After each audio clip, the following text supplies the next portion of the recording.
কোরবানির পশু কার জবাই করা উত্তম, এ সময় কিছু মাসালা দয়া করে।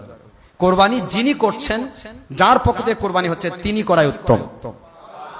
তাহলে সেখানে মিন্নি শব্দটা সে ব্যবহার করতে পারবে। আল্লাহ তাকাব্বাল মিন্নি, আল্লাহ আমার পক্ষ থেকে কোরবানিটাকে কবুল করুন, এটা নিজেই কোরবানি করা উত্তম। তবে যদি না পারে তো হক্কানি আলেম দিয়ে কোরবানি করবেন, বাতিল আলেম নয়। এই 2 নম্বর মুন্সি যে নবীর দুশ্মনী করে, এরা তো মুমিন নয়, মুসলমানই না, এই কোরবানি করবে কি করে?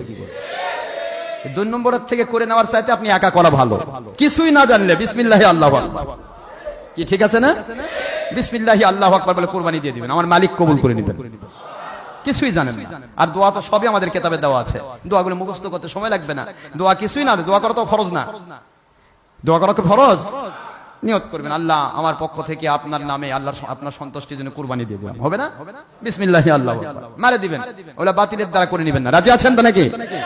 আমার মুরিদ যারা, তারা সবাই কোরবানি করতে পারবেন, নামাজ পড়াতে পারবেন, জানাজা নামাজ পড়াতে পারবেন, মুর্দা ধুতে পারবেন, কবরে নামাতে পারবেন, নামাজ পড়াতে পারবেন, আপনি তারাবি পড়াতে পারবেন, সব আপনাকে পড়াতে হবে, ঠিক না? ঠিক জোরে বলুন। এই জন্য তো আমরা শিক্ষা দিচ্ছি। আমরা মৌখিক শিক্ষা দিয়ে তো শেষ করিনি, আমরা কিতাবও দিয়েছি, কিতাবগুলি ফলো করুন, আমাদের ওয়াজগুলি ফলো করুন, ঠিক না? ঠিক জোরে।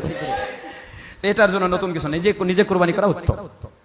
ইব্রাহিম আলাইহিস সালাম কোরবানি কাকদে করে নিয়েছিলেন, কথা কয় না কেন?